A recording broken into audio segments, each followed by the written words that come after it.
coming up on Why Should I Trust You? Today we're joined by sociologist Vivek Chibber and public health professor and emergency physician Craig Spencer for an episode where we ask, have traditionally left-leaning institutions like academia, media, the Democratic Party, and yes, even medical and public health societies, have they lost touch with working class and middle class people, how they live, the choices they make, what is actually at the root of their struggles? And if this is the case, is this out-of-touchness at least somewhat responsible for the distrust that many feel for these institutions today? And what does this all mean in the era of Trump and RFK Jr., which is seeing such a radical remaking of the government and research apparatus in our country? And yes, the reduction of the safety nets that have helped provide millions of those very Americans we were just talking about with at least some access to health care. Fundamentally, we want to see if this lens can help us understand this unique moment we're in on health, but more broadly on distrust for institutions and the expert class in America today and what can be done about it. Let's get started.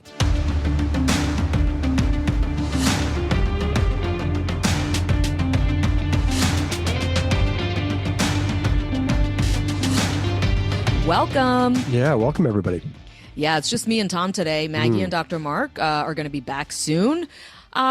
So this episode, it may seem a little bit of a departure for us. We're dealing with some theory, with maybe some slightly big ideas. But we promise you, one of our guests today, Vivek Chibber, he's going to offer his version of kind of an MRI on American society and what's going on within the left, the right, at this moment of populist-driven change. And also joining us today is our good friend, Dr. Craig Spencer, who teaches public health at the Brown University School of Public Health as an ER doctor. And he spent a good part of his career fighting the system on behalf of public health here and abroad. Yeah, this is a good one. And just before we get started, a reminder, you can reach out to us at questions@whyshoulditrustyou.net. It sort of seems like since we've been teasing this at the top of the show, we've been getting a lot more responses, a lot more thoughts about the show, which is super helpful. For sure. Yeah, and also go over our Substack. Check out the content there, including the subscription that you can get and support the show. And it gives you this look ahead as to what we're hearing about, what we're seeing in this space, because there's so much changing and happening. We find it helpful to kind of put it all in one spot. Yeah, man, do subscribe. So Tom, like you said, our listeners, they've met Craig before. He's been on our show a bunch, but our audience may not know Vivek Chibber as well. And I got to tell you, I heard Vivek speak on a podcast a few months ago, and I couldn't stop thinking about it. He is such a clear and very provocative thinker.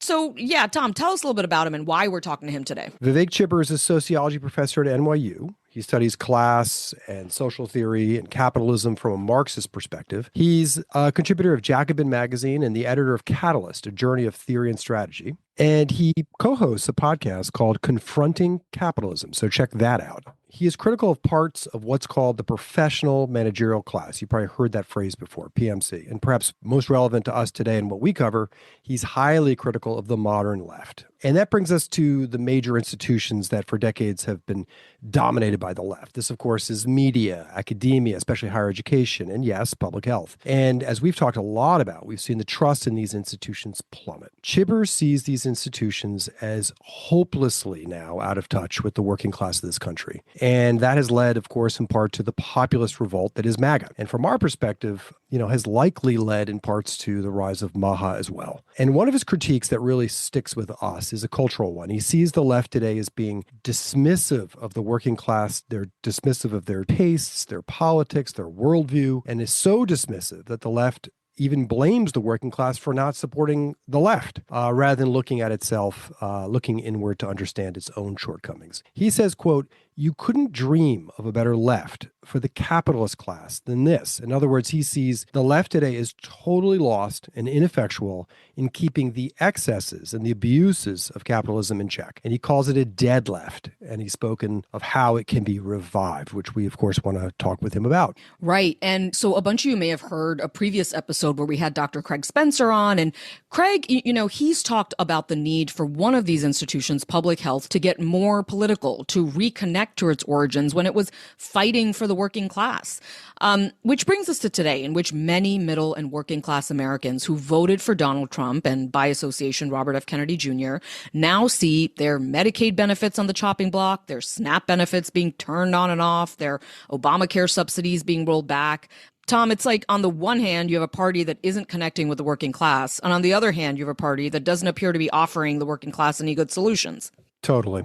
And with RFK Jr. at the helm of HHS, there's been this desire to reform public health in America, to reorganize federal health and science programs and how they operate, focusing it on chronic health, cutting out other programs that this administration feels took public health off track. And that is coupled with the Trump administration's determination to scale back the size of the federal government, to find savings in federal health safety nets such as Medicaid. All of it's led to this major upheaval of federal public health, of research, of these population level programs. And in many ways, MAHA and MAGA support these moves, while mainstream public health has warned now of a generational harm coming from this.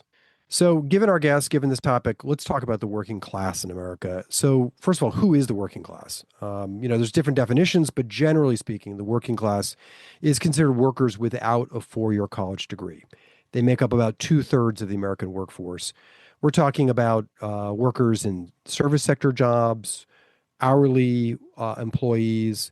We're talking blue-collar jobs.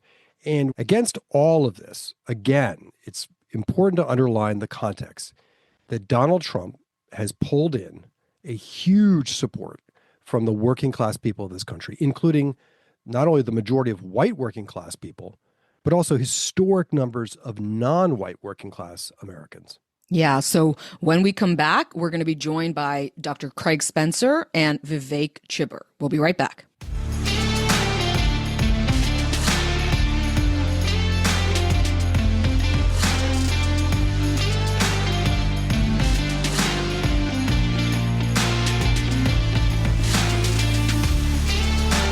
Okay, welcome back and welcome to the show, Vivek Chibber and Dr. Craig Spencer. Hi, Vivek. Hi, Brenda. How are you? I'm really good. Good to see you. And Dr. Craig Spencer. Hi, Craig. Hey, how y'all doing? So today we're examining the premise that the left has lost touch with the working class in America.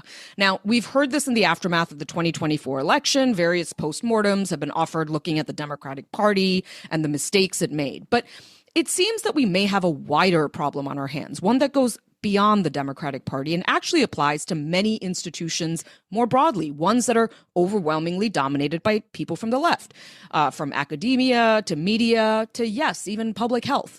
So today on this episode with our guests, we want to diagnose the problem, see how it manifests itself in the real world, including in public health, and what the consequences could be if this isn't addressed, and maybe even come up with some solutions for this particular moment that we're in. So Vivek, I want to bring you in first. You recently said on a podcast that I admire a lot, Doom Scroll, you said that, quote, the left today is not disciplined by the hard facts of building something, of bringing ordinary people in.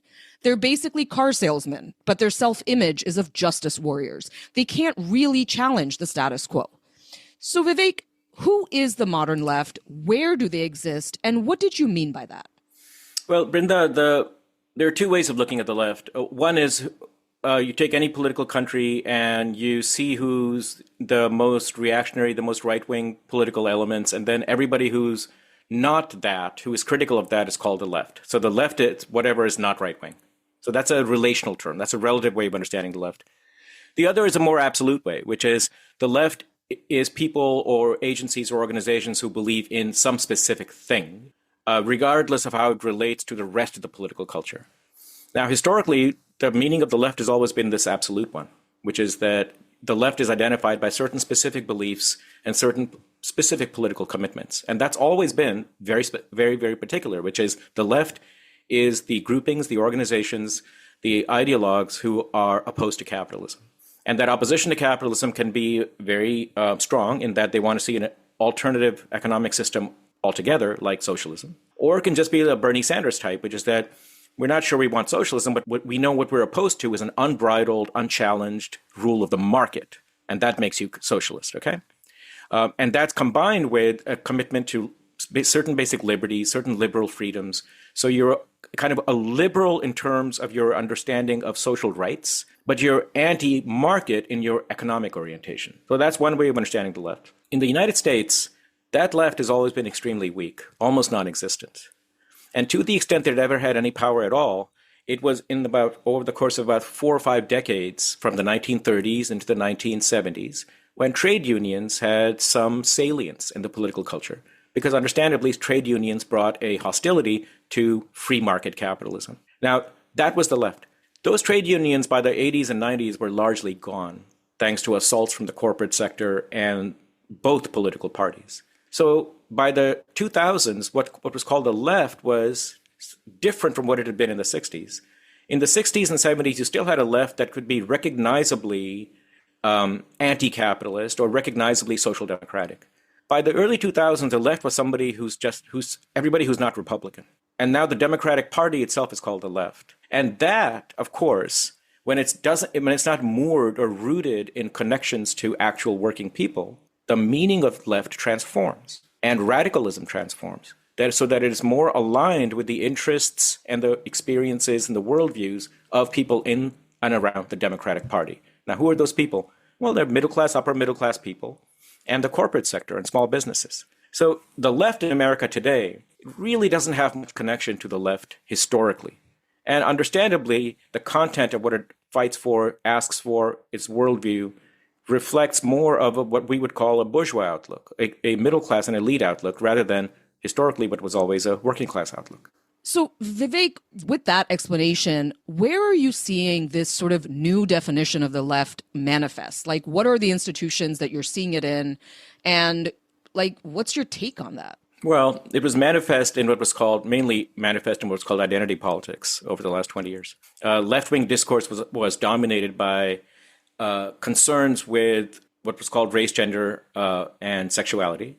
But concerns, again, the socialists have always been very concerned, very committed to anti-racism and anti-sexism. That's not something that is specific to what's called identity politics. What identity politics did was turn the historic focus on race and gender of the left, which was a focus on the way in which racial and gender oppressions were experienced by ordinary working people, and reinterpret it to reflect the concerns of women and minorities who were upwardly mobile and who were in the professional classes and who were elite. So when Bernie Sanders and more of a populist working class agenda came onto the political scene, he was attacked as being insufficiently attentive to these other matters like race and gender, which is, of course, garbage.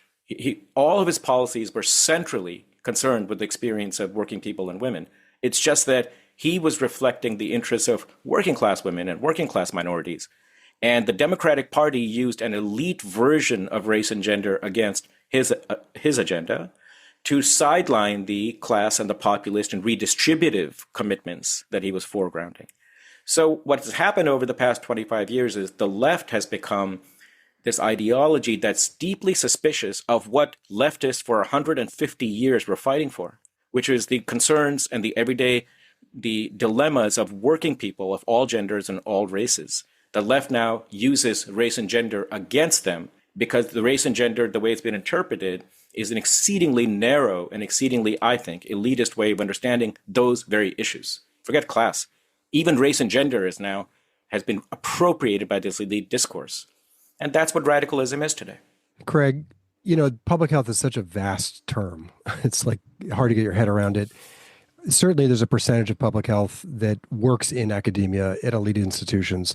I think the majority work kind of frontline offices for local public health, facing populations.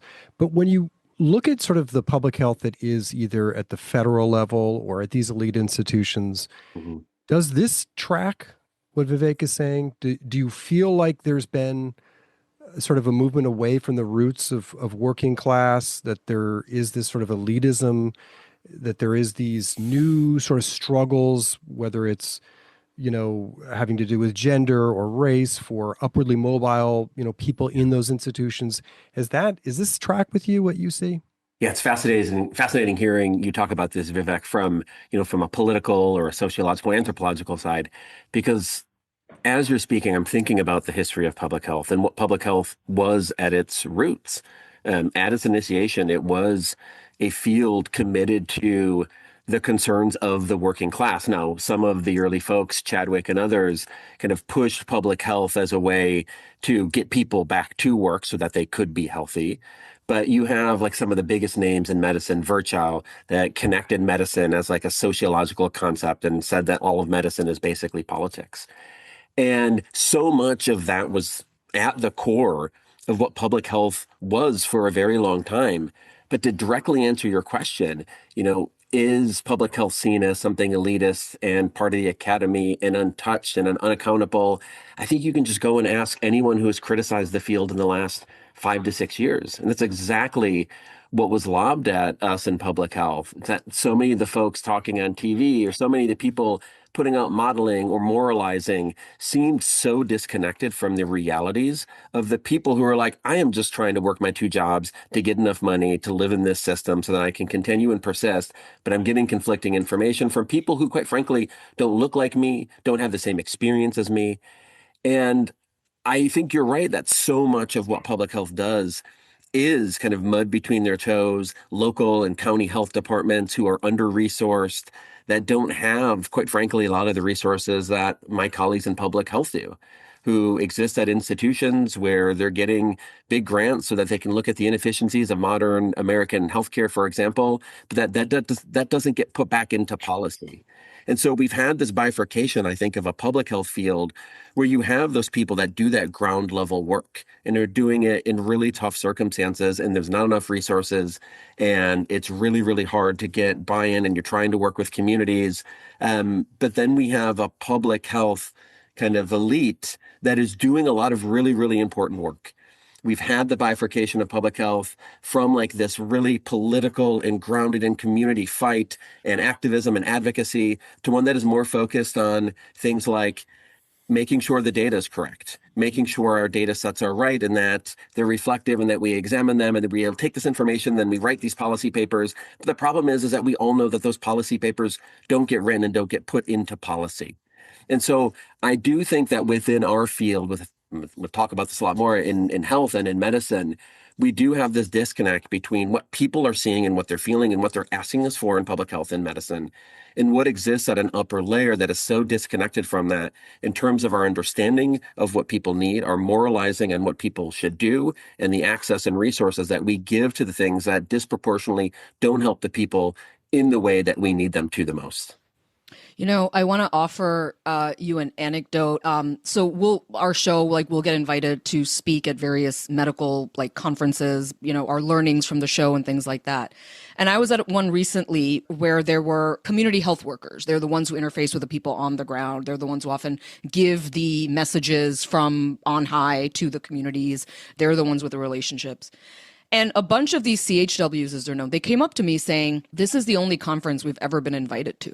We normally don't even get invited to these, right? At these conferences, they're usually the top names in public health, and they're the epidemiologists and the data people and whatever. And Vivek, how did we get here?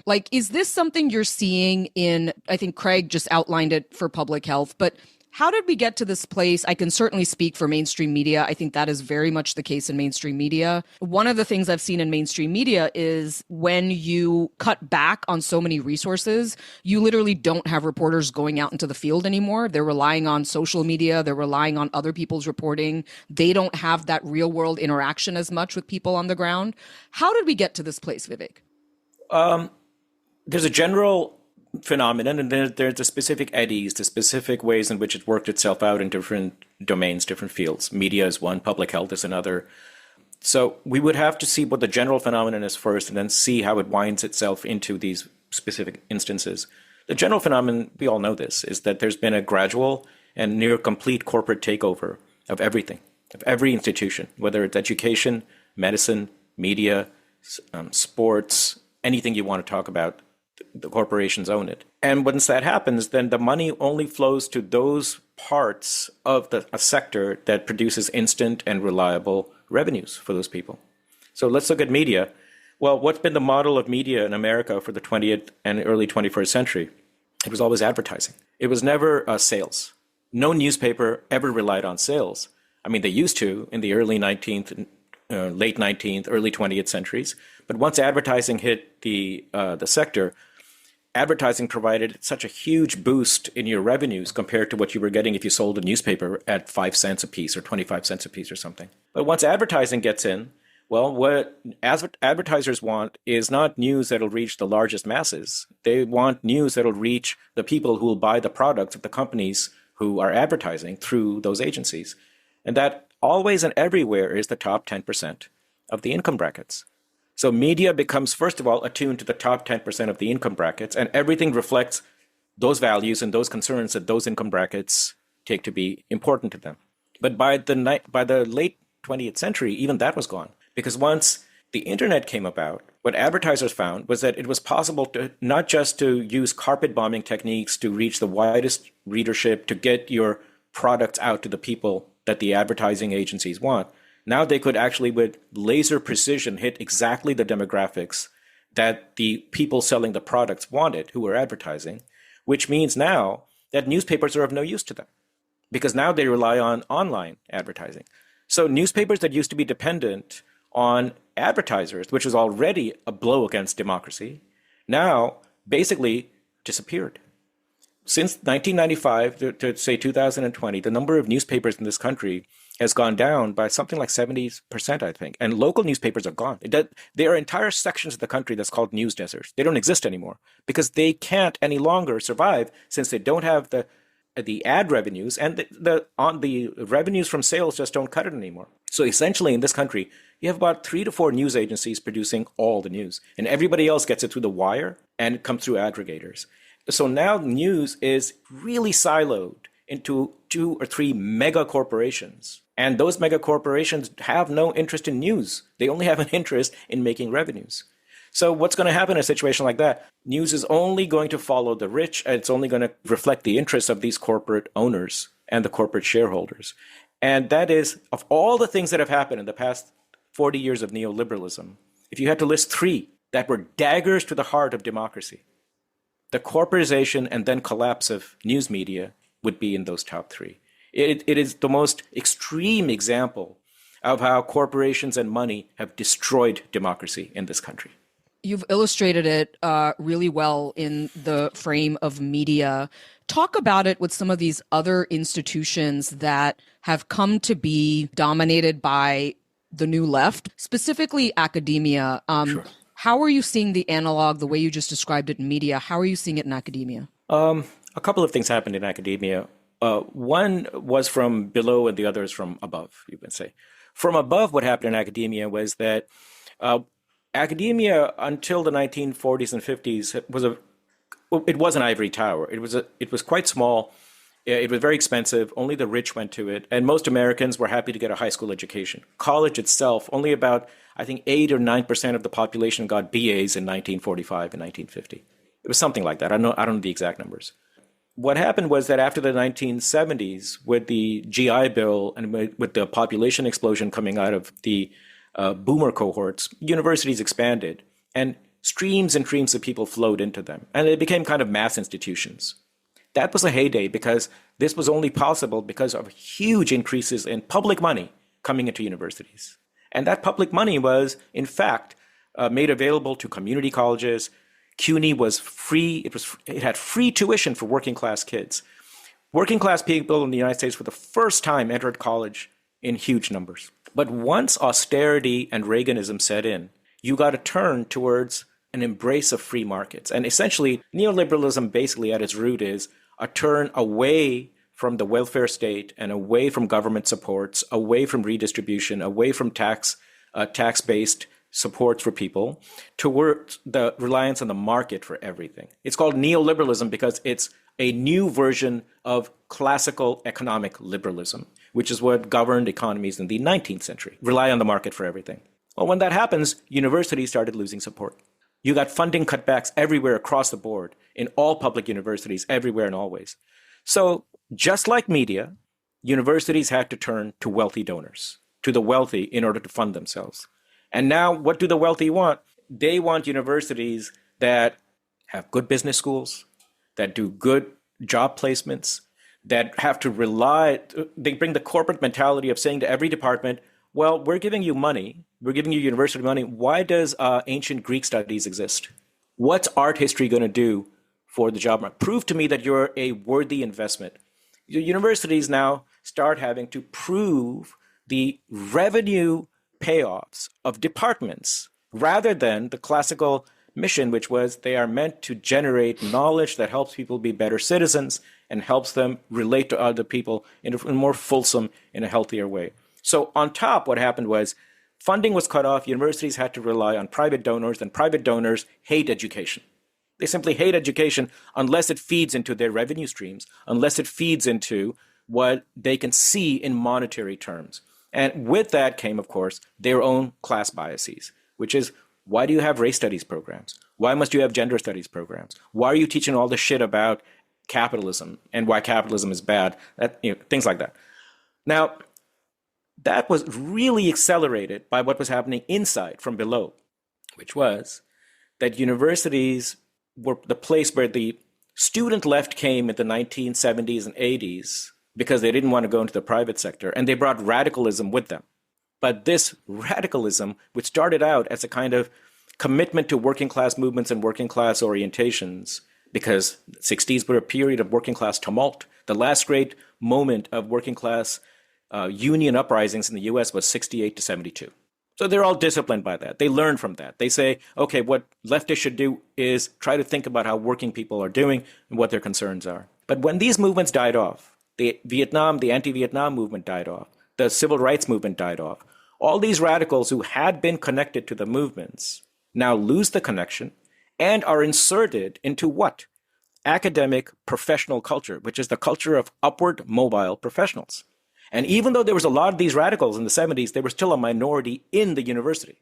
So now they're cut off, they're on their own, they're treading water, and they have to prove themselves to their colleagues that we're not an embarrassment.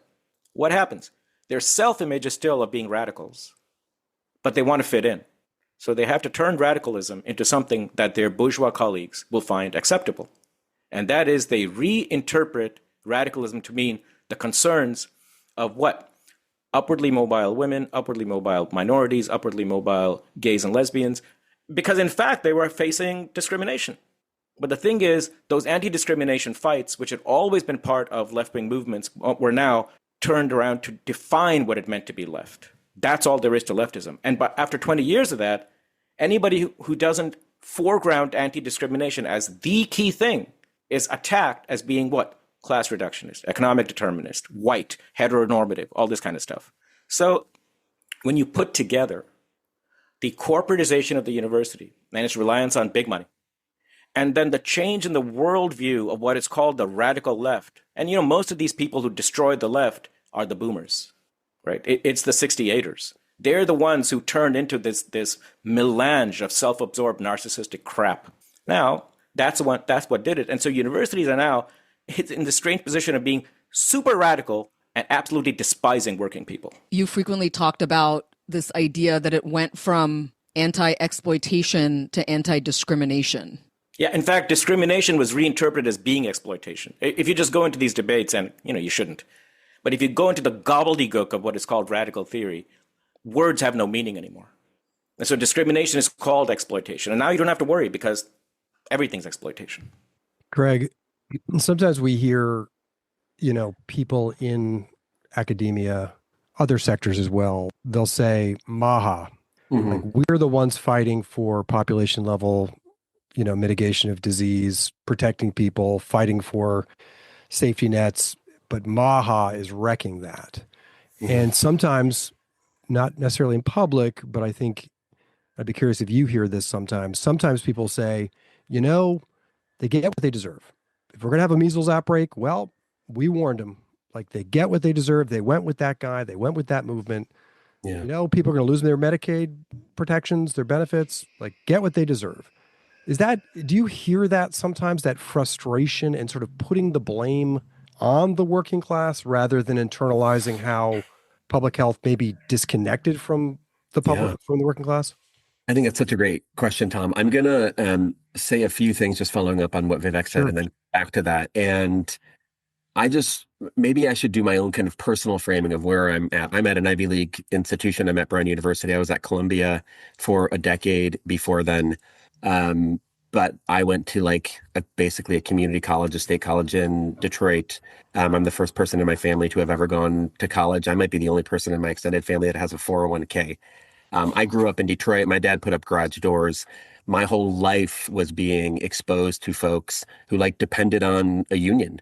My whole life was being exposed to people that were working class. And so I live in these two different worlds, and one informs the other. And as I hear you speaking, Vivek, I'm thinking about a couple of things. One, started those comments looking at kind of the loss of community integration. Brenda, you mentioned that at a lot of our best conferences, CHWs, community health workers, aren't the voice. It's people like myself that come from Ivy Leagues that are doing the keynotes. And I think that's great. And I think a lot of my colleagues are brilliant and they should be talking about their work. But I think about what this looks like on a more granular level, not even just like the frontline folks that aren't doing that community work, but even in academia. Right now, so much of your persistence in academia depends on your ability to get big grants. And what we do is we create this cycle where you get higher and higher and higher and higher, and you get an assistant, and then you're an associate, then you're a professor. And this whole process is increasingly relying, particularly on students doing their PhDs, for example, and using data sets that often they don't even collect. And this has been increasingly an issue where we have students who will write a whole thesis or do their whole doctorate on data that comes from like CMS or these other prepared data sets that you can buy. And that's great and that's fine. And we need that information. But what we've lost is that process of going out into the community and collecting your own data to understand what the imperfections are in that data and what it represents. As someone that has spent a lot of my life collecting data in tough places in southern Burundi and eastern Congo, knowing what that data represents and what is missing, I think it's important for us to recognize that a lot of our kind of theoretical public health work today is using data sets that then subsume the social into these data sets that are otherwise just kind of like apersonal in a sense. And so I think we lose that community aspect there. I think the other thing is that you were talking about media and the recent trajectory and the decline or the change in trust. And it's hard to not obviously see the same cognates and parallels with public health, which has happened over the past few decades, where so much more of it has come at the level of big institutions, academic centers, Ivy League institutions that represent the face of public health.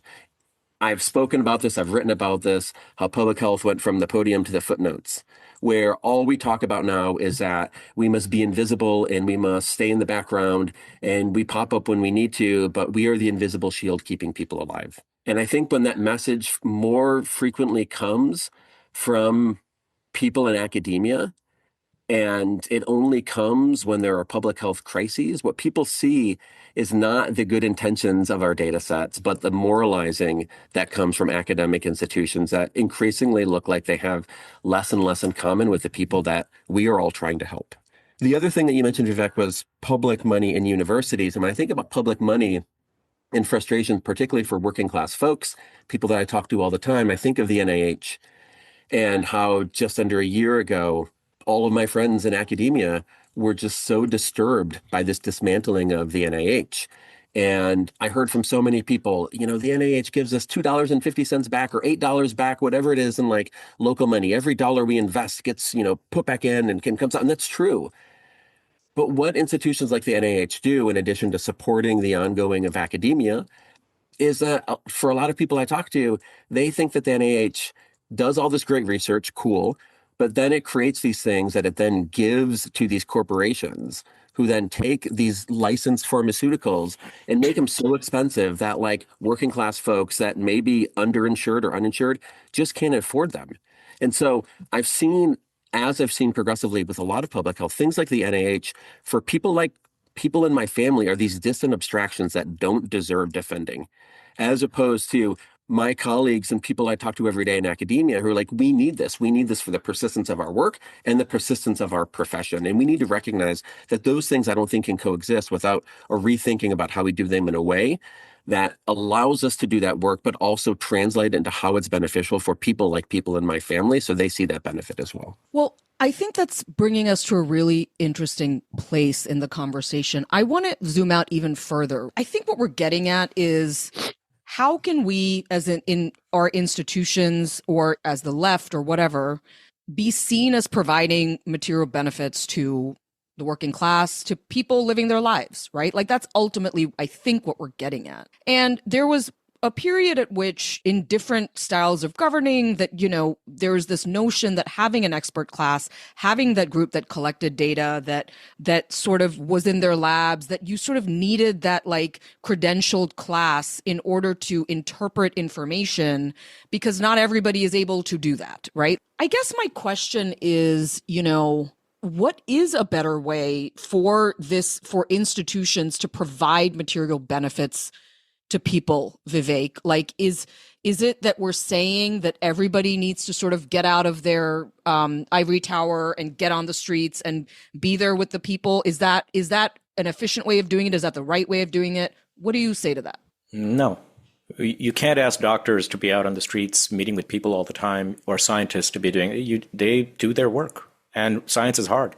It requires insulation. It requires being free of political interference. It requires you having time to do what you want to do. We have to, the first thing is distinguish the institutions from the individuals in those institutions. And what's gone wrong is the way that the institutions are functioning. Most of the people in these institutions in public health or in academia are decent people. They try to do what they're committed to doing, and they want to do the right thing. The rules, however, either prevent them from doing the right thing or force them to do the wrong thing.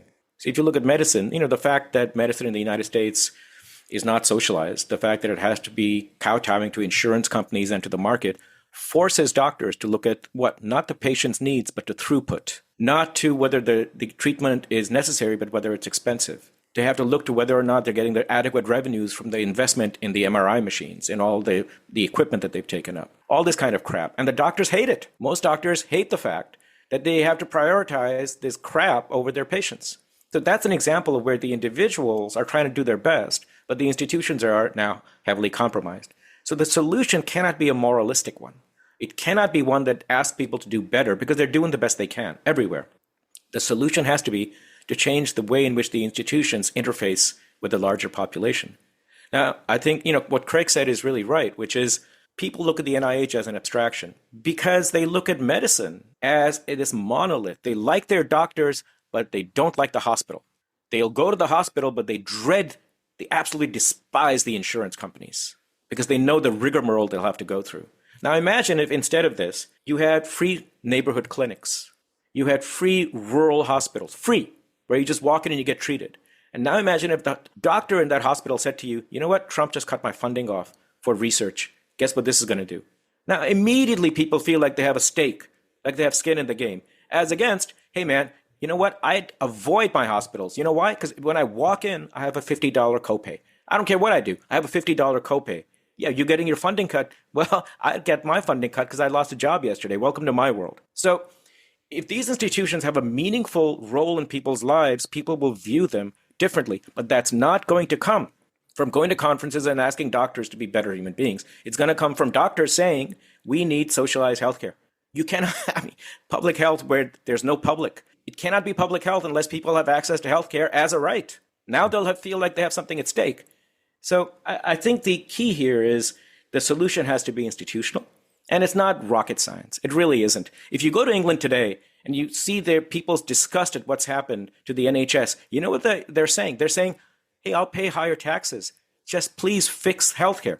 They say, I will pay higher taxes. They don't hate taxes. They don't hate medical care. They hate the fact that it's turning into America. Craig, you had a point. Yeah, I do.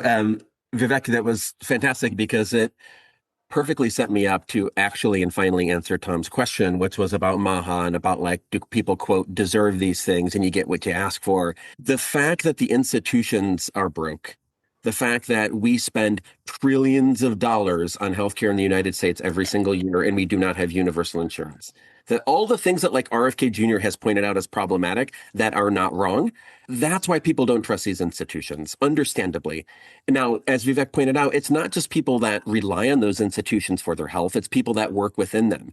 And I can tell you, things have only gotten worse. If you look at what private equity has done, if you look at corporate mergers that are meant to be about, quote, efficiencies, when I don't know that they're improving outcomes at all.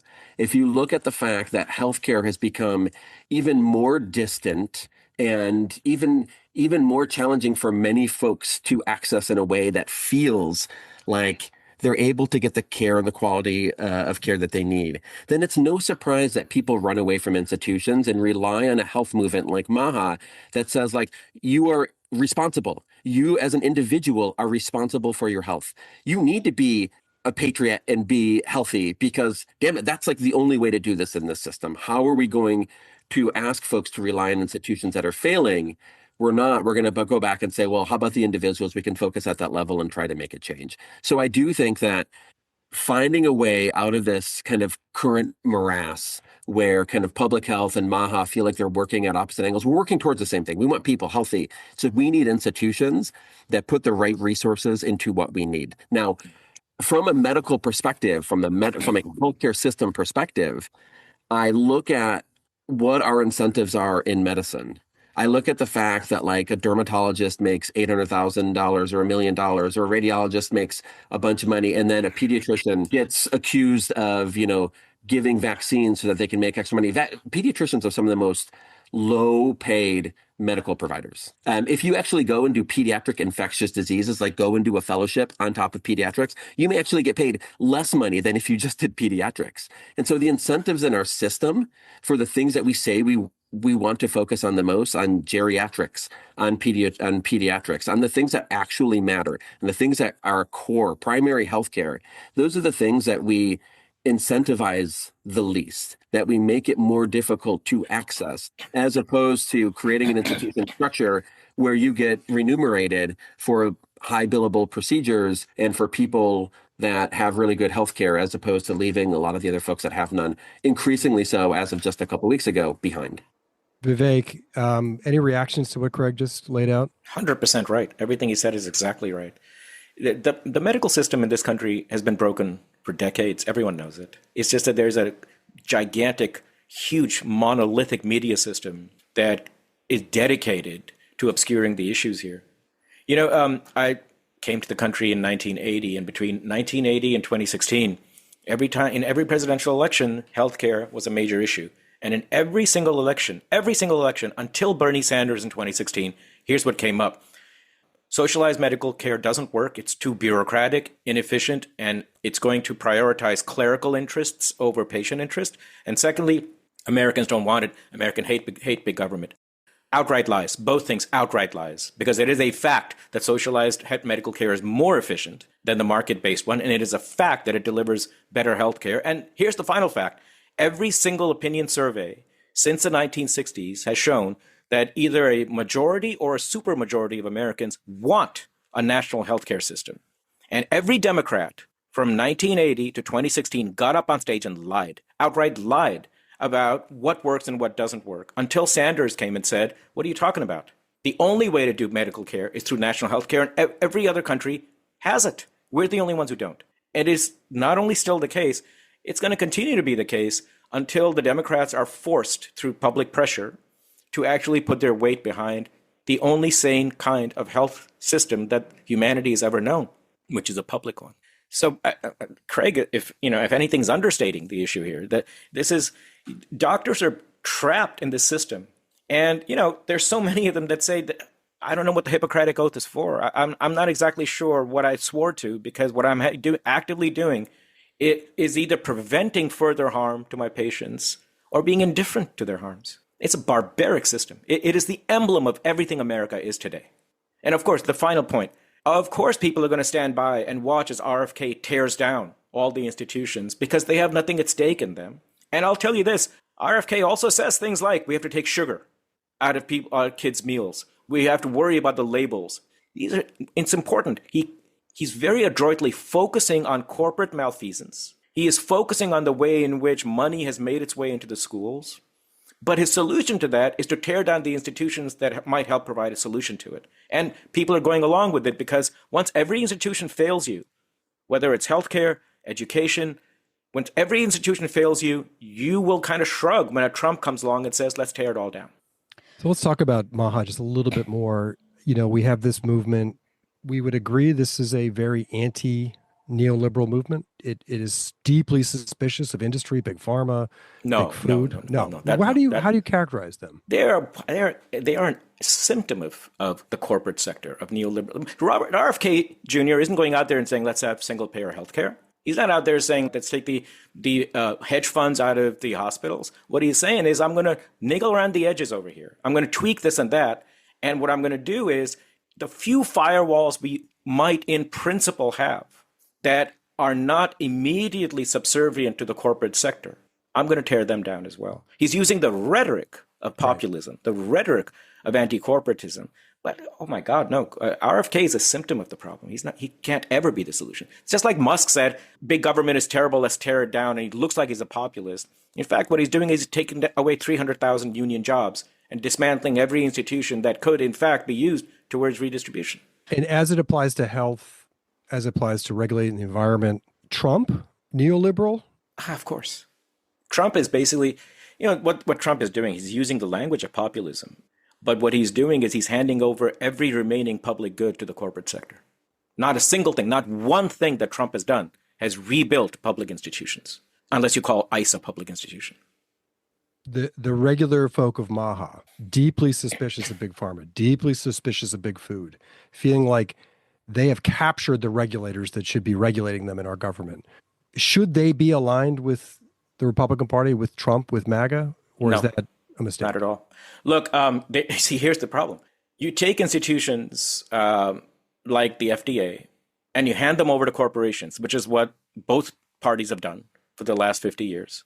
And then along comes someone like RFK and says, hey, these institutions have been captured by special interests. We don't need them anymore. Whereas the solution is, let's get the corporations out of the FDA.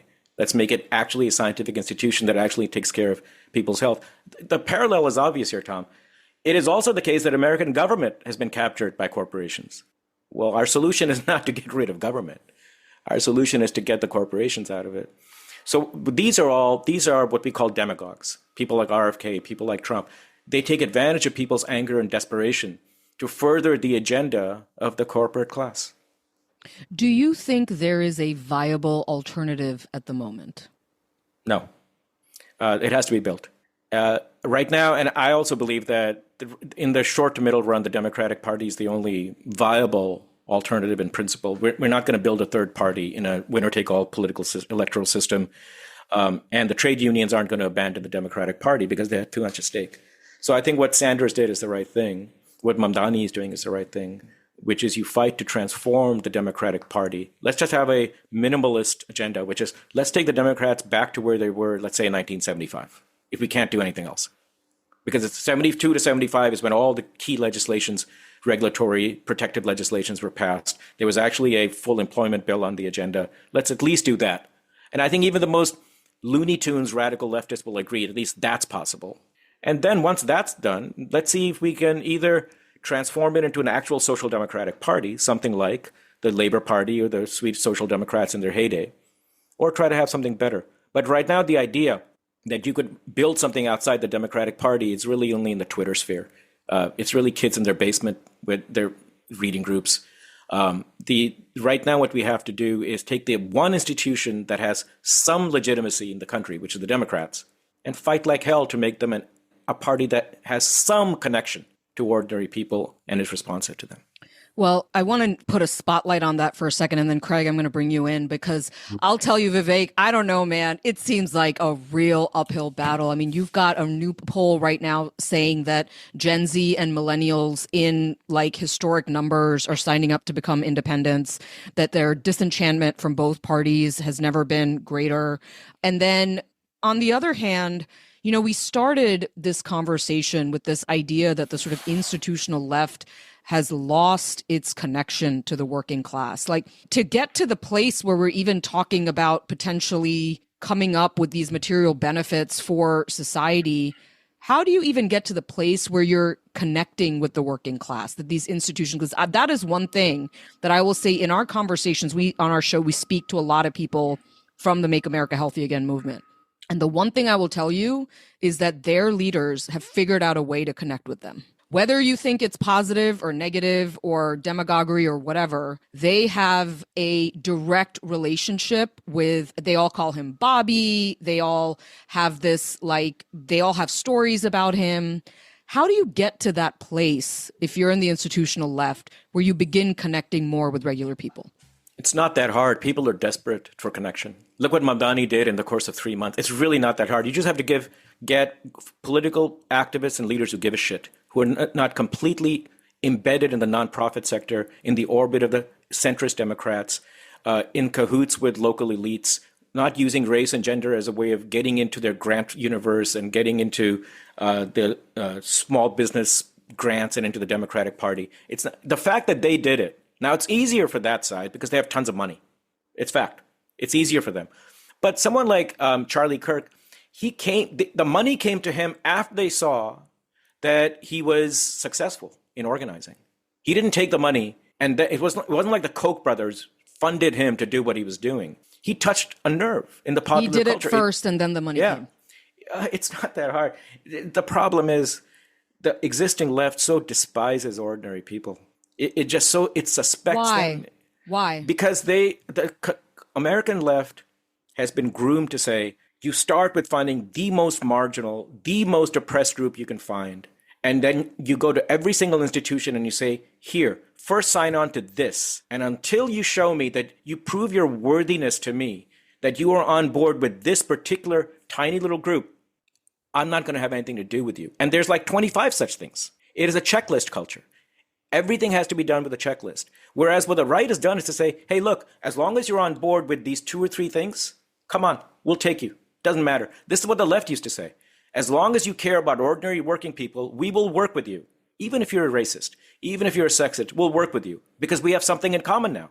Unless you start with some kind of common ground, how are you going to work with people? But what identity politics has done is siloed the left into 45 different tiny little interest groups.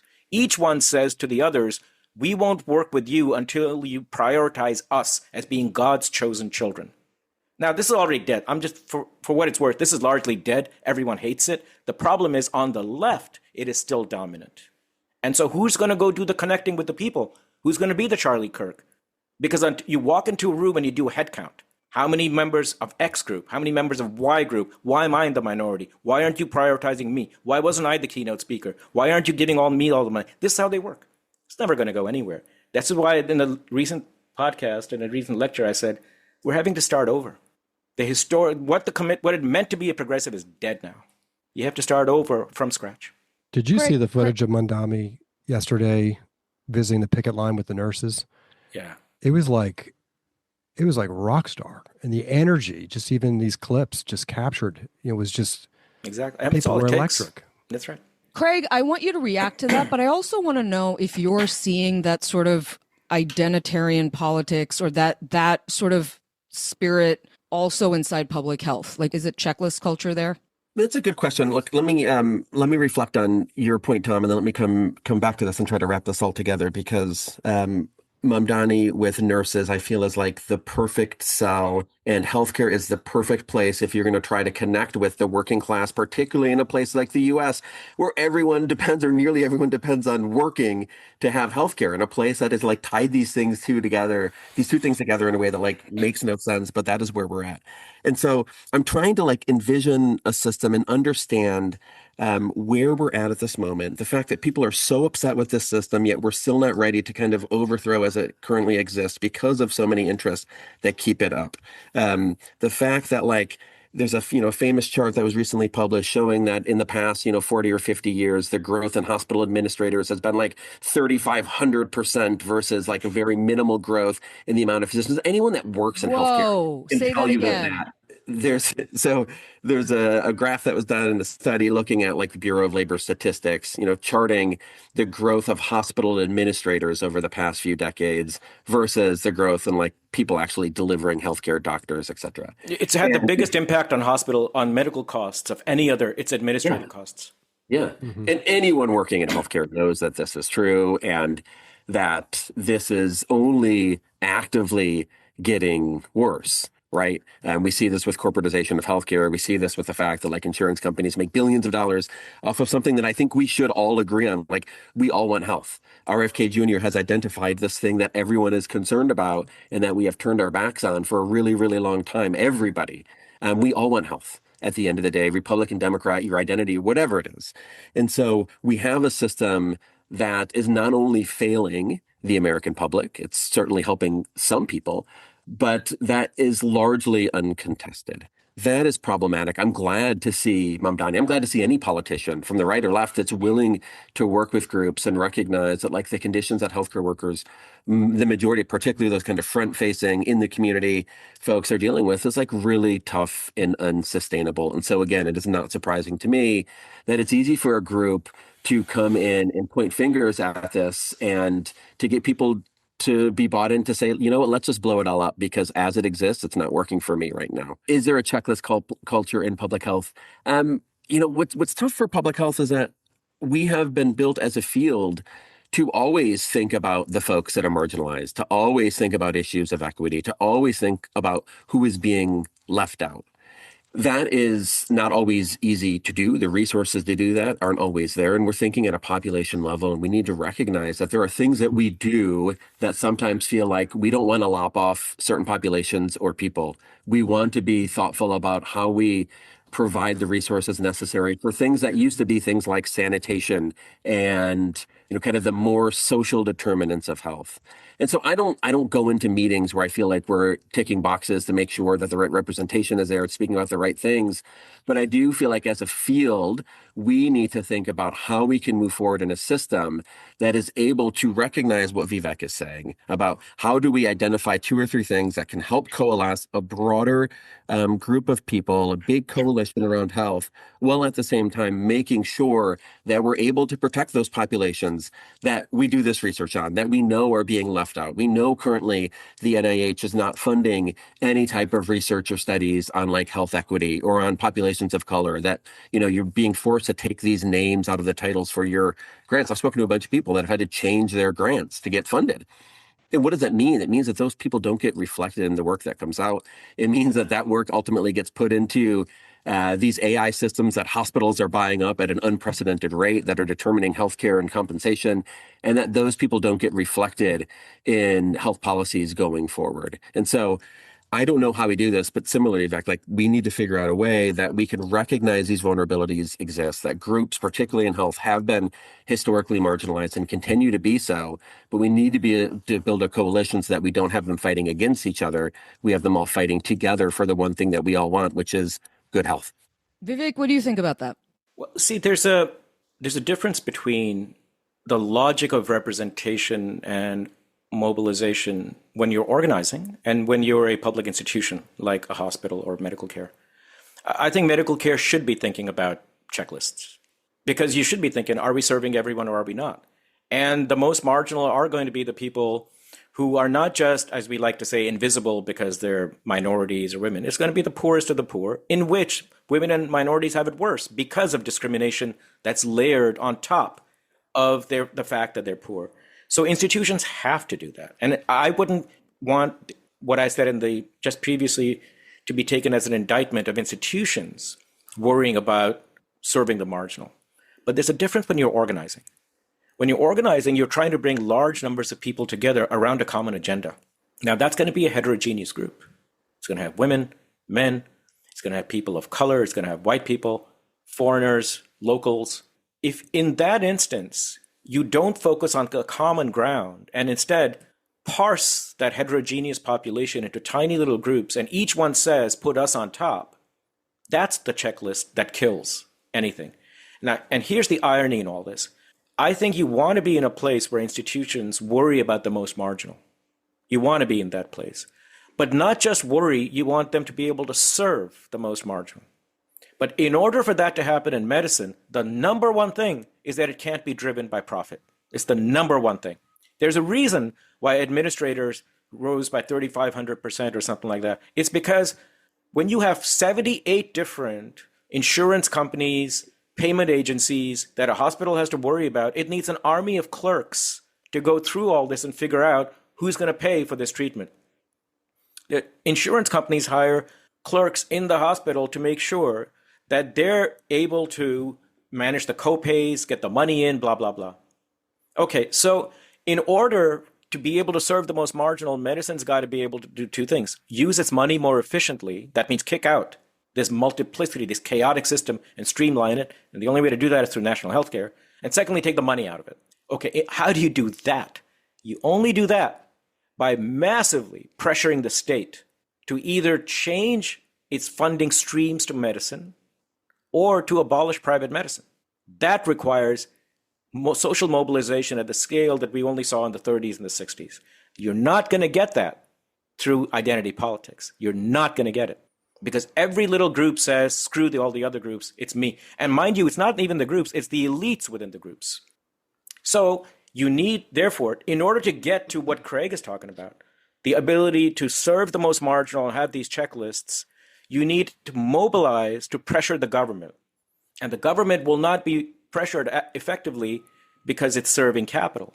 The only way it's pressured is if your mobilization is big enough that even capital is worried about it. But that requires a Mamdani Sanders-like focus on common interests, on what everybody is concerned with, and not simply warring tribes inside a room arguing about representation. So it's an ironic thing where in order for institutions to serve the most marginal, the social movements have to get beyond being obsessed with marginality and start focusing on common mass interests. Well, Vivek, that's such a really interesting point. And I want to ask your opinion on, I think the irony here is we're talking about this as, you know, you've got leaders like Trump and Kennedy who are really cutting down the government to a shell of its former self, really, especially in the science and medicine place. But the other thing that they did recently, which in the MAHA world is playing very well, is that they just announced this investment into rural healthcare. So they said that we're going to have this rural transformation, and it's money to rural hospitals and whatever. And I'll tell you, I think it's good. And the reason I think it's good is because it's a really simple story. We're giving money to rural areas. Right. That's it. That was isn't the more it's not going to happen. They cut money for rural hospitals through the Medicaid cuts. So this is a 100%. Bring some of it back. What they're going to do is they're going to go to hedge fund managers and say, hey, you want to make some cool money? We're going to subsidize you 80%. Go to these rural areas. And once we get you in there, we'll bring the insurance companies in and you can make your money. That's all it is. Yeah.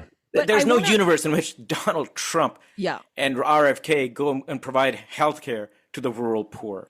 Some of it, I mean, to Tom's point, it's like providing these weird sort of backdoor Band-Aids to the fuck up from the Medicaid cuts. But I want to sit on I think it tells a simple story about a part of America that does have a major struggle with access to care, which is rural America, right? And just the reason I'm following it to your point about organizing and mobilizing and not sort of atomizing into all these different interest groups is I do see these moments where the right is very quickly able to say things like rural healthcare, chronic epidemic, the working class or whatever, right? And there's many on the left who sort of very much look down and say, oh, it's simplistic. And of course, you guys have all illustrated how it's likely not going to go through. But in the storytelling of it, I think that there is a very powerful call to action when you do that. Oh, yeah. Of course, the left used to say have simple slogans back when it gave a shit. Eat the rich, jobs, not jails, no money for war. You want simplicity. The thing of these guys is they're very good at tapping into a popular psyche. But you have to remember with Trump, he wakes up and he says something one morning and it's gone the other. There's no program. So even if they were, first of all, if they were sincere, you'd have to worry because there's no universe in which their program will actually serve common interests and the poor especially. So there would be some Stephen Miller driven crap about extending the arms of ICE into rural households and taking away their children. That's what it would be. But the point you're making, Brinda, is 100% correct, which is the Democrats turn everything into a technocratic gobbledygook. There's nuance, there's complexity. And the Republicans come and say, CDC is screwing you over, let's get rid of it.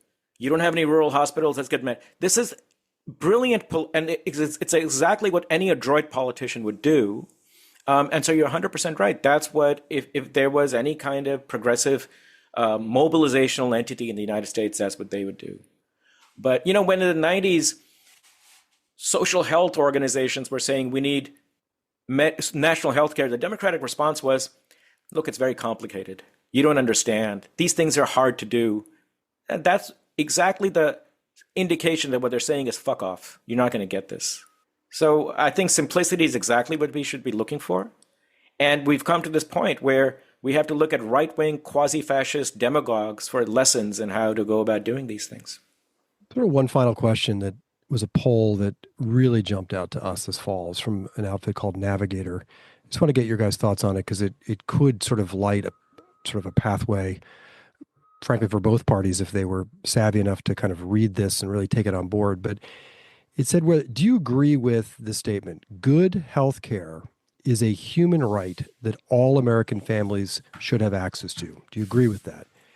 And the result was 84% of Americans agreed, 91% of Democrats, 83% of independents, and 77% of Republicans agreed with that statement, that good health care is a human right that all American families should have access to. Maybe start with you, Craig. What do you hear in that number and that result? I love that you brought that up because I was going to quote exactly that, to think about how, because I've heard you say this before, to think about how this has been reframed. Health is a human right. Like, oh my gosh, if you gave me that statistic 10 years ago, I wouldn't have believed it. But I think to Vivek's point of like finding these linchpins, thing that we all really care about and are incredibly passionate about, coalescing around that and working forward. Like, this should be the easiest and the lowest common denominator here. But also what I hear, Tom, when your point was correct, that this, whatever, 50 billion of funding for rural hospitals was a stopgap because so much money was taken out that they knew was going to disproportionately impact rural hospitals.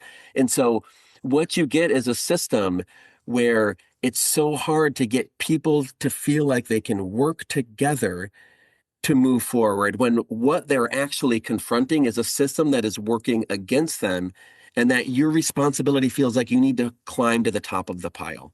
And I feel like that is what healthcare looks like now, is that we all want to take into consideration the impact of health access and inequities on marginalized populations. But like, we're also spending so much time just worrying about our own selves in a system of getting our pre-authorization. I was in Cincinnati a couple of weeks ago, and in the span of 24 hours, I talked to a MAGA Republican, I talked to like a liberal Democrat, and I talked to some folks part of like the Christian church. And all unprompted, the thing that they all brought up to me was, man, I'm supposed to have this procedure and the healthcare system is such a pain in the ass. Or I'm supposed to do this, and man, it has been such a mess, and calling it, like, they all shared the exact same thing. I don't think there's anything else that they agree on, except this one thing. And so it's this easy place where we should be able to like organize around. But I think you're right, Vivek, we need to be able to look at these linchpins and say 70, 80, 90% of people across these parties all agree on this, find that commonality and work forward to this, as opposed to always feeling like individually the system is working against us and we need to crawl over each other to get to the top of it. Yeah, I'll say, and we've been asked this before, but healthcare, yes, we've done the Medicare for All battle and everything, and it may be worth bringing that fight up again. But I will also say that health as an issue, just in general, the way people think about health in this country is a mobilizing force right now that the right is sniffing out, and they're able to see that this country is really activated by the issue of health, from cost to access to wellness to actual individual health to vaccines to all of these things. They are animated by those issues. And whichever politician like sniffs that out, I think they're going to come out on top, honestly, that there's a real opportunity in the health space. Very quickly to that, I think that MAHA and RFK Jr. and what is being done around the edges on dyes and other things that may be impactful, many may not, many may be window dressing. I think that is so alluring and so attractive to people because they don't expect the other thing, the albatross in the room, healthcare itself, to be fixed by either party, to Vivek's point, over decades. And if someone were to focus on that thing and say, sure, food dyes are important and whatever, do whatever the hell you want with the food pyramid, flip it upside down, make it 3D, I don't care. What actually matters to people's health is their ability to see a provider, to get preventative care, all of these things that are not actually happening. Damn, that would be such a winning platform. And it's such a shame that that is not like priority 1, 2, and 3 for every single candidate that runs, regardless of what party they're in. Vivek, any final thoughts? We're in a moment where two things you should keep in mind. The neoliberalism has collapsed ideologically. Nobody wants it anymore. Nobody wants a market-based system. Nobody wants these parties that are run by the corporations. So that makes everything very fluid. Things move fast in a system like this because institutions are collapsing and people are in large numbers heading from one party or one movement to the other because they're looking for solutions. So that's point number one. Point number two is Bernie Sanders, whatever else you think of him, has been a transformative figure in American culture because what Craig just said, that if this needs to be put on the top of the political agenda, well, guess what? This is exactly what Sanders did, and it transformed the political culture. And there is right now, I wish it was possible to say, let's start a third party, but it is a fact that in a winner-take-all political system, it's almost impossible to start third parties unless one of the existing parties collapses. And neither of these two parties is collapsing. So how do you move things? How do you move the needle when things are fluid? There is a fight inside the Democratic Party right now to make public agencies actually responsive to the public and to increase funding to them. But it's going to require massive political organizing, and that's going to have to be done around a working class constituency. That's the only way it's going to be done. And let me just say this, because I imagine most of your listeners are PMC. You're going to have to accept people who don't always agree with you on every goddamn thing. You got to get over yourselves. You're going to get your hands dirty. You're going to be people in the room who don't know your language, who say use words like curry breath. You better get used to it, because this is what ordinary people are. They don't go to social training sessions before they come to see you. And if the people around the Democratic Party get over their hatred of ordinary people, there's a lot that could be done right now. And I'm actually quite optimistic. I haven't been this optimistic in my 45 years in the United States. I just feel that the biggest obstacle inside the Democratic Party right now is the corporate sector, and then their college-educated, highly entitled, narcissistic servants. Vivek Chibber, throwing it down as always. Man, I really enjoyed that. Tom, did you enjoy that? Very much so. I really fucking enjoyed that. Vivek Chibber, Dr. Craig Spencer, please come back to our show. I'd be happy to. Craig, very nice meeting you. Very nice to meet you. Thanks for making me part of this. Vivek Chibber, Craig Spencer, thank you for joining us on Why Should I Trust You? Please send us questions and comments to questions@whyshoulditrustyou.net. Leave us a rate, a like, a review. Share your thoughts and feelings. We want to hear from you. He's Tom. I'm Brenda. We'll see you right back here next week.